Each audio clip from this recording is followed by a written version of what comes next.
तो look up study में आपका स्वागत है। तो आज हम लोग जनवरी से लेकर के मार्च तक के जितने भी बिहार करेंट अफेयर्स है उसको डिस्कस करेंगे। इसमें एडिटोरिया का करेंट अफेयर्स, दृष्टि का तथा परफेक्शन आईएएस का तीनों का करेंट अफेयर्स जो कि बिहार से संबंधित है ऐड किया गया है। ये तीनों में जो भी इम्पोर्टेंट क्वेश्चन हो सकते थे मैंने ऐड किया है। इसको एमसीक्यू फॉर्मेट में मैंने रखा है। तो चलिए आइए ये तीनों को जो क्वेश्चन है इनको हम लोग सॉल्व करते हैं।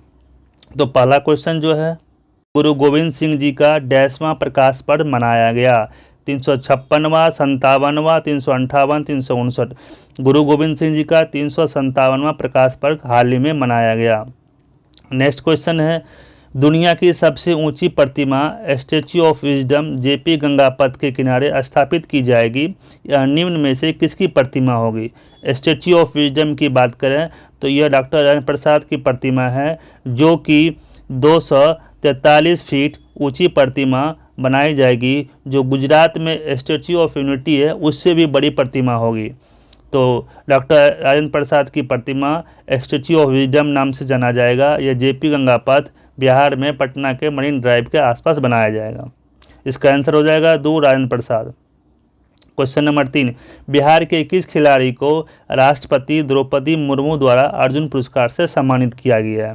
पवन कुमार, दीक्षा डागर, नसरीन शेख, सुनील कुमार।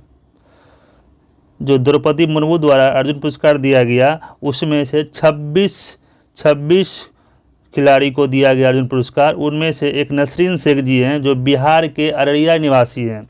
अररिया जिले के नसरीन शेख को इस बार बिहार से अर्जुन पुरस्कार दिया गया है। वह खो खो खेलती है। नसरीन शेख का संबंध किससे? खो खो से है, अररिया जिले से है नसरीन शेख। क्वेश्चन नंबर 4, 15 जनवरी 2024 को नीति आयोग द्वारा जारी एक रिपोर्ट के अनुसार गरीबी रेखा से बाहर आने में संख्या के आधार पर बिहार का कौन सा स्थान है? तो नीति आयोग की रिपोर्ट जारी की है, उसके अनुसार बिहार जो है गरीबी से बाहर आया है, उनमें कितना स्थान है, पूरे देश में कितना स्थान है? तो सबसे पहला स्थान की बात करें तो फर्स्ट स्थान पे यूपी आता है। दूसरा स्थान पे बात करें, सेकंड स्थान पे बिहार का स्थान है जो कि गरीबी से बाहर आया है। तो कितने व्यक्ति बिहार में गरीबी से बाहर आए हैं? तो बिहार में 3.77 करोड़ व्यक्ति जो है बिहार में गरीबी से बाहर आया है। परसेंटेज की बात की जाए तो 44.52% व्यक्ति जो है गरीबी से बाहर आए हैं। तो आंकड़े की बात करें 3.77 करोड़ लोग बिहार में गरीबी से बाहर आए हैं। परसेंटेज की बात करें तो ये 44 नहीं है, 49.52% के आसपास है जो गरीबी से बाहर आए हैं नीति आयोग की रिपोर्ट के अनुसार। क्वेश्चन नंबर 5, निम्नलिखित में से किस जिले में बिहार का पहला घड़ियाल और कछुआ के लिए प्रजनन केंद्र बनाने की घोषणा की गई है? बिहार का पहला घड़ियाल और कछुआ के लिए प्रजनन केंद्र बनाने की घोषणा कहाँ पे की गई है या कहाँ पे बनाया जाएगा? बिहार के किस जिले में बनाया जाएगा? तो बिहार के पश्चिमी चंपारण के बेतिया में बनाया जाएगा। यह बात करें तो बेतिया में गंडक नदी बहती है, तो गंडक नदी में यह व्यवस्था की गई है कि बिहार का पहला घड़ियाल और कछुआ प्रजनन केंद्र बनाने की घोषणा की गई है। नेक्स्ट क्वेश्चन देखिए 6, हाल ही में स्वच्छता सर्वेक्षण रैंकिंग 2023 जारी किया गया। इनमें 1 लाख से अधिक आबादी वाले शहर में पटना का ऑल इंडिया रैंक कितना है? जो स्वच्छता सर्वेक्षण रैंकिंग 23 जारी किया गया है उसमें 1 लाख से अधिक आबादी की बात करें तो उसमें जो है पटना का स्थान ऑल इंडिया रैंक में कितना है ये आपको बताना है। तो पटना का जो स्थान है इसमें 77वां रैंक है पटना का। क्वेश्चन नंबर 7, कर्पूरी ठाकुर का संबंध इनमें से कौन सही नहीं है? कर्पूरी ठाकुर के संबंध में इनमें से कौन सही नहीं? देखते हैं क्या है कर्पूरी ठाकुर के बारे में। ऑप्शन ए है, उन्होंने 2 बार बिहार के मुख्यमंत्री के रूप में काम किया, 2000 किया है। उन्होंने अपनी राजनीति की शुरुआत प्रजा सोशलिस्ट पार्टी से की, ये भी सही है। 2024 में उन्हें भारत रत्न नवाजा गया, ये भी सही है। भारत रत्न लेने वाले चौथे व्यक्ति बन गए हैं जो कि बिहार जन्म है, ये भी सही है। तो चारों सही है। देखिए यहाँ लिखा है चौथे व्यक्ति बन गए। बिहार में जन्म लेने वाले जिनको दिया गया भारत रत्न सम्मान वो चौथे व्यक्ति हैं, बट टोटल की बात की जाए तो बिहार से 5 व्यक्ति को भारत रत्न अभी तक मिला है। नेक्स्ट क्वेश्चन की बात करें, क्वेश्चन नंबर 8, देखिए हाइट की बात करने से पहले हम देखते हैं कि कर्पूरी ठाकुर के बारे में थोड़ा जान लेते हैं। कर्पूरी ठाकुर का जन्म जो समस्तीपुर जिला में हुआ था, पितोजिया गांव में हुआ था। 40 से मैट्रिक पास करते हैं, 42 में असहयोग आंदोलन में कूद पड़ते हैं। 1952 में पहली बार विधानसभा चुनाव लड़ते हैं, जो कि ताजपुर विधानसभा से चुनाव जीत जाते हैं। तो क्वेश्चन ये आ सकता है कि कर्पूरी ठाकुर जी पहली बार कहाँ से, किस विधानसभा से चुनाव लड़ रहे थे? तो ताजपुर विधानसभा क्षेत्र से। 1967 की बात करें तो पहली बार बिहार में उप मुख्यमंत्री का पद संभालते हैं 67 में, और 68 में पहली बार बिहार के मुख्यमंत्री बनते हैं। 6 महीना के लिए मुख्यमंत्री बनते हैं 68 में। 1977 की बात करें, 24 जून 1977 को कर्पूरी ठाकुर जी बिहार के दोबारा मुख्यमंत्री बनते हैं। एक बार वो चुनाव भी लड़े थे लोकसभा का 1977 में, चुनाव जीत जाते हैं। उसके बाद फिर वो मुख्यमंत्री बनते हैं, दोबारा विधानसभा में आते हैं, मुख्यमंत्री बन जाते हैं 1977 24 जून को। ठीक है। 17 फरवरी की बात करें 1988 को उनका देहांत हो जाता है। ये थे कर्पूरी ठाकुर जी के बारे में कुछ पॉइंट। गणतंत्र दिवस पर पद्म पुरस्कारों की घोषणा की गई। बिहार के कितने भूविभूतियों को पद्म सम्मान दिया गया? तो इस बार जो गणतंत्र दिवस पर जो पद्म पुरस्कार की घोषणा की गई, उनमें से बिहार के 7 व्यक्तियों को पद्म पुरस्कार देने की बात कही। ये 7 व्यक्ति कौन कौन है, जाइए देखते हैं। पहला बात कि पद्म विभूषण पुरस्कार बिहार से डॉक्टर बिंदेश्वरी पाठक को दिया गया। बिंदेश्वरी पाठक हुए हैं जिन्होंने सुलभ शौचालय का जनक माना जाता है, सुलभ आंदोलन का जनक माना जाता है। बहुत ही इंपॉर्टेंट व्यक्ति है ये। पद्म भूषण की बात करें डॉक्टर सीपी ठाकुर को दिया गया। पद्मश्री में आ जाते हैं तो सुरेंद्र किशोर प्रसाद को दिया गया, राम कुमार मल्लिक को दिया गया। शिवन पासवान जो कि गोदना पेंटिंग के जनक है, मधुबनी जिले से, उनको दिया गया। उनकी पत्नी शांति देवी को दिया गया। टिकली कला के लिए जो अशोक कुमार विश्वास जी को दिया गया। नंबर 9 है बिहार स्टार्टअप पुरस्कार के तहत बेस्ट महिला नेतृत्व स्टार्टअप पुरस्कार किसे दिया गया? तो ये दिया गया है आस्था सिंह जी को। क्वेश्चन नंबर 10 बिहार इलेक्ट्रिकल वाहन नीति 2023 के संबंध में कौन सा कथन सही है? 4 पहिया मोटर वाहन के लिए कर में 75% की छूट दी जाएगी, ये सही है। 3 पहिया वाहन के लिए राज्य में कर एवं निबंधन पर 50% की छूट, ये भी सही है। ऑप्शन 3 है बिहार राज्य में कर एवं निबंधन प्रथम 10,000 इलेक्ट्रिकल 2 पहिया वाहन के लिए प्रोत्साहन राशि। देखिए मैं बता तो स्पष्ट में, बिहार इलेक्ट्रिकल वाहन नीति 2023 जारी किया गया है। इसमें कहा गया है कि जो 4 पहिया वाहन, जब 4 पहिया वाहन आप खरीदेंगे उसके कर में आपको 75% की छूट दी जाएगी। 3 पहिया वाहन खरीदते हैं तो चाहे क्रय कीजिए, राज्य में क्रय करते हैं और निबंधन करते हैं तो 50% की छूट दी जाएगी। और प्रथम जो 2 पहिया वाहन लेते हैं तो 10,000 जो प्रथम इलेक्ट्रिक वाहन जो आपको खरीदा जाएगा बिहार में 10,000 प्रथम, तो उसके लिए प्रोत्साहन राशि दी जाएगी बिहार सरकार के द्वारा। बहुत ही इंपॉर्टेंट क्वेश्चन है नीतीश डिवाइस। इस बिहार में जितने भी एग्जाम होंगे हाल फिलहाल में नीतीश डिवाइस पूछा जाएगा, बहुत ही इंपॉर्टेंट है, देख लीजिए। नीतीश का जो फुल फॉर्म है novel initiative technological intervention for safety of humanities, ये है, सही है। यह बिहार राज्य आपदा प्रबंधन प्राधिकरण के द्वारा लॉन्च किया गया नीतीश डिवाइस, ये भी सही है। खेत में काम करने वाले मजदूर इस डिवाइस को अपने शरीर पर धारण करेंगे, ये भी सही है। ये अलर्टिंग डिवाइस है जो आपदा से 30 मिनट पूर्व आपदा की सूचना भेजेगा। देखिए ये चारों सही है, ऑप्शन 5 सही होगा इसका। नीतीश डिवाइस तैयार किया गया आपदा प्रबंधन विभाग द्वारा। इसमें क्या कि डिवाइस है जो कि खेत में जो मजदूर काम करते हैं अपने पीठ पे डिवाइस को लेंगे और उसमें बैटरी लगा हुआ है। अगर वो जो आपदा आने से पूर्व, चाहे वो बिजली चमके या फिर कुछ भी हो, भूकंप हो, तो वो 30 मिनट पहले आपको अलर्ट जारी कर दिया जाएगा और आप वहाँ से सुरक्षित आ सकते हैं। तो यही है नीतीश डिवाइस। इसका फुल फॉर्म आप याद कर लीजिए, novel initiative technological intervention for safety for humanities. ठीक है। Question number 11। क्वेश्चन नंबर 12 स्वदेश दर्शन 2.0 योजना के तहत बिहार के कितने स्थल का चयन किया गया? स्वदेश दर्शन योजना के 2.0 के तहत बिहार का 5 स्थल का चयन किया गया। पहले 3 था, बाद में 2 जोड़ा गया। टोटल 5 स्थल का मैं नाम बता देता हूँ, गया, नालंदा, सीतामढ़ी, बक्सर, दरभंगा। क्वेश्चन नंबर 13 भारतीय अंतर्देशीय जलमार्ग प्राधिकरण द्वारा कोसी नदी को डैश घोषित किया गया है।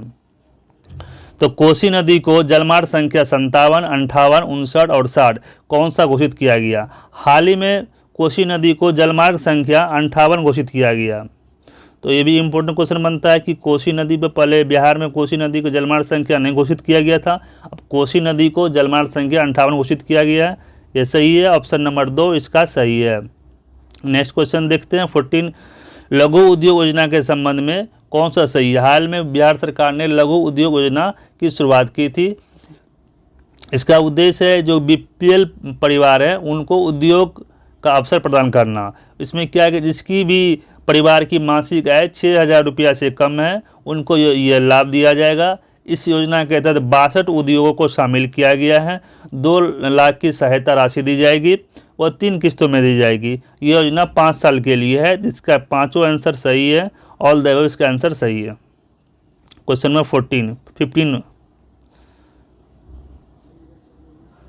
नेशनल गवर्नमेंट सर्विस पोर्टल द्वारा जारी एक रिपोर्ट के अनुसार ऑनलाइन सेवा उपलब्ध कराने में बिहार का स्थान कितना है?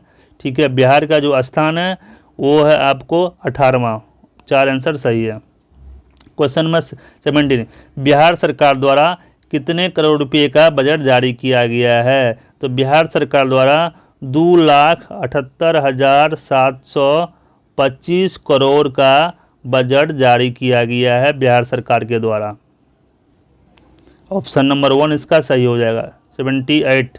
क्वेश्चन नंबर 18, निम्न में से बिहार विधानसभा का अध्यक्ष किसे बनाया गया? तो विजय कुमार चौधरी, नंदकिशोर यादव, नित्यानंद राय। तो विधानसभा का अध्यक्ष बीजेपी की तरफ से बनाया गया है। आपको ये है नंदकिशोर यादव जी हैं वरिष्ठ। हाल ही में बिहार के राज्यपाल ने महात्मा बुद्ध के किन 2 शिष्यों की पवित्र अस्थि को थाईलैंड के प्रधानमंत्री श्रेथा थविसिन को सौंपा? राज्यपाल ने थाईलैंड के प्रधानमंत्री श्रेथा थविसिन को जो अस्थि सौंपा है वो महात्मा बुद्ध के 2 अनुयायी थे। उनका नाम है सारिपुत्र और अरविंद मोदलियापन। क्वेश्चन नंबर 20 देखते हैं। हाल ही में बिहार विधानसभा के उपाध्यक्ष पद पर नियुक्ति की जिले में ग्लूकोनाइट मिला है? रोहतास, कैमूर, जमुई, मुंगेर। तो बिहार के रोहतास में ग्लूकोनाइट मिला है। क्वेश्चन नंबर 22, राष्ट्रीय संगीत नाटक अकादमी द्वारा वर्ष 22-23 के लिए बिहार से टोटल आपको 5 व्यक्ति का चयन किया है। या ऑप्शन आंसर 2 इसका सही हो जाएगा। टोटल 5 व्यक्ति का चयन किया गया संगीत नाटक अकादमी द्वारा वर्ष 2022-23 के लिए। क्वेश्चन नंबर 23, बिहार के कुल बजट में जेंडर बजट का हिस्सा कितना है? बिहार के कुल बजट में जेंडर बजट का हिस्सा 14% है। इसकी टोटल की बात करें 14 पॉइंट समथिंग है, 14 पॉइंट आपको 5 के आसपास है। तो इसका आंसर अराउंड 14% हो जाएगा। जेंडर बजट का हिस्सा जो बिहार के कुल बजट का 14% है। क्वेश्चन नंबर 24, हाल ही में साहित्य अकादमी अनुवाद पुरस्कार किसे नवाजा गया है? साहित्य अकादमी द्वारा अनुवाद पुरस्कार किसे नवाजा गया है? मेनका मलिक, कपिल देव प्रसाद, मिथिला प्रसाद, नीलकंठ प्रसाद। तो साहित्य अकादमी पुरस्कार से नवाजा गया है मेनका मलिक जी को। क्वेश्चन नंबर 25, हाल ही में बावन बूटी कला से संबंधित कपिल देव प्रसाद इनका निधन हो गया। बावन बूटी से कला से संबंधित कपिल देव प्रसाद को पद्मश्री अवार्ड भी दिया गया है। यह कहाँ के निवासी थे? तो ये नालंदा के निवासी थे। इसका आंसर हो जाएगा नालंदा। क्वेश्चन नंबर 26, हाल ही में cultural ambassador of India award से किसे नवाजा गया? तो cultural ambassador of India award से नवाजा गया है मैथिली ठाकुर को। इसका आंसर हो जाएगा मैथिली ठाकुर। ये नरेंद्र मोदी द्वारा इनको अवार्ड दिया गया है। Cultural ambassador of India award Maithili Thakur को दिया गया। क्वेश्चन नंबर 27, हाल ही में बिहार लोकसभा आयोग के अध्यक्ष किसे बनाया गया? तो बिहार लोकसभा आयोग का अध्यक्ष परमार रवि मनु भाई को बनाया गया है। क्वेश्चन नंबर 28, बिहार के मुख्य सचिव किसे नियुक्त किया गया है? बिहार के मुख्य सचिव ब्रजेश कुमार, ब्रजेश मेहरोत्रा, रवि कुमार, इनमें से कोई नहीं। तो बिहार के मुख्य सचिव ब्रजेश मेहरोत्रा जी को नियुक्त किया गया है। 29, एशिया के पहले डॉल्फिन अनुसंधान केंद्र का उद्घाटन कहाँ किया गया? बिहार के मुख्यमंत्री नीतीश कुमार ने एशिया का पहला डॉल्फिन अनुसंधान केंद्र का उद्घाटन पटना में किया। कहाँ किया? पटना में किया। क्वेश्चन नंबर 30, इनमें से कौन सा कथन सही है? बेतिया में गंडक नदी में घड़ियाल तथा कछुए के लिए राज्य का पहला प्रजनन केंद्र स्थापित होगा। सही है। इस कार्य के लिए अमेरिका के कैलिफोर्निया स्थित लॉस एंजलिस चिड़ियाघर बिहार की मदद करेगा। ये भी सही है, दोनों सही है। जो पहला कछुआ प्रजनन घड़ियाल प्रजनन केंद्र बनाया जाएगा, बेतिया में बनाया जाएगा, गंडक नदी बनाया जाएगा, ये भी सही है। इसके लिए जो मदद करेगा कैलिफोर्निया स्थित लॉस एंजलिस चिड़ियाघर जो है ये मदद करेगा बिहार को। क्वेश्चन नंबर 31, मुख्यमंत्री समेकित चौर विकास योजना कौन संबंधित है? बात करें मुख्यमंत्री समेकित चौर विकास योजना की तो यह 2021-22 में जब पायलट प्रोजेक्ट के तहत लॉन्च किया गया था। सबसे पहले दरभंगा, सीवान आदि जिले में लागू किया गया था। बाद में इसमें क्या है कि किसान को, जो भी किसान है उनको तालाब बनाने के लिए एक राशि उपलब्ध की जाती है, जो कि उसके तालाब बनाने की जो राशि होती है उसकी 50 से 70% तक अनुदान उसको दिया जाता है। तो ये इस योजना से संबंधित है। इसके आंसर की बात करें तो दोनों इसका आंसर सही हो जाएगा। क्वेश्चन नंबर 32, जलमार्ग मंत्री सर्बानंद सोनोवाल ने बिहार के कालू घाट पर अंतर्राष्ट्रीय बंदरगाह का उद्घाटन किया। कालू घाट के जिले में बात करें, कालू घाट तो गंगा नदी के तट पे है। कालू घाट की बात करें तो गंगा नदी के तट पे है। इसको अंतर्राष्ट्रीय बंदरगाह के रूप में बनाया गया है और ये इसका उद्घाटन सर्बानंद सोनोवाल ने किया। यह सारण जिले में उपस्थित है। कालू घाट सारण जिले गंगा नदी के तट पर अंतर्राष्ट्रीय बंदरगाह के रूप में अब ये जाना जाएगा। क्वेश्चन नंबर 33, बिहार सरकार ने 3E मिशन मोड का संबंध किससे है? 3E मिशन मोड का संबंध जो है वो ट्रैफिक से है। क्वेश्चन नंबर 34, हाल ही में बिहार सरकार में किसकी जयंती पर लोक संवेदना नामक 15 दिवसीय कार्यक्रम चलाने की घोषणा की? तो लोक संवेदना नामक 15 दिवसीय कार्यक्रम चलाने की घोषणा की है वो अटल बिहारी की जयंती पर की गई है। इसका राष्ट्रीय राज निर्वाचन आयोग सही किया गया, ये भी सही है। क्वेश्चन नंबर 34 सही है। इनमें से कौन सा सही जाएगा? देश भर में बिहार स्टार्टआप रैंकिंग में 9वें स्थान पे दोनों कथन सही है। पूर्वी चंपारण निवासी केसर राज का संबंध तलवारबाजी से है, ये दोनों कथन सही है। 22 मार्च हो जाएगा। सभी बिहार का सही, ऑप्शन नंबर 4 सही हो जाएगा। तो 22 मार्च नंबर 4 कब हुआ था बिहार का स्थापना दिवस मनाया जाता है? 22 मार्च को मनाया जाता है। तो 22 से याद रखिएगा, 122वां स्थापना दिवस बिहार का मनाया गया इस बार।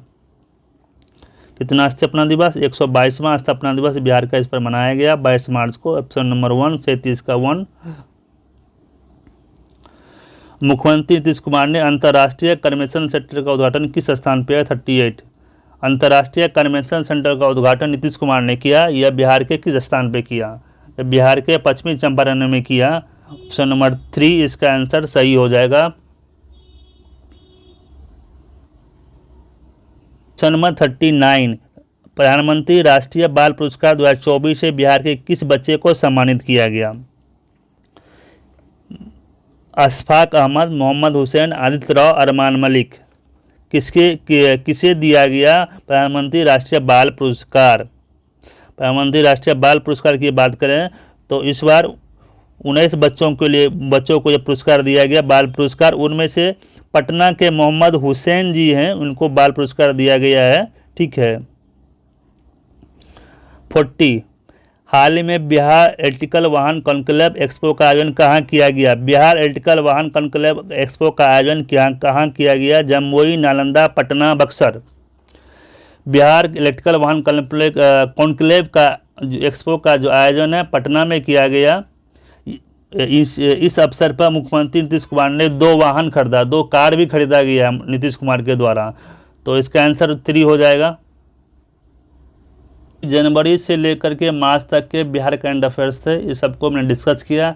चाहे एडिटोरिया का बिहार करंट अफेयर्स हो, दृष्टि का हो, चाहे परफेक्शन IAS का, ये तीनों में जो इम्पोर्टेंट क्वेश्चन थे बिहार से उसको मैंने डिस्कस किया।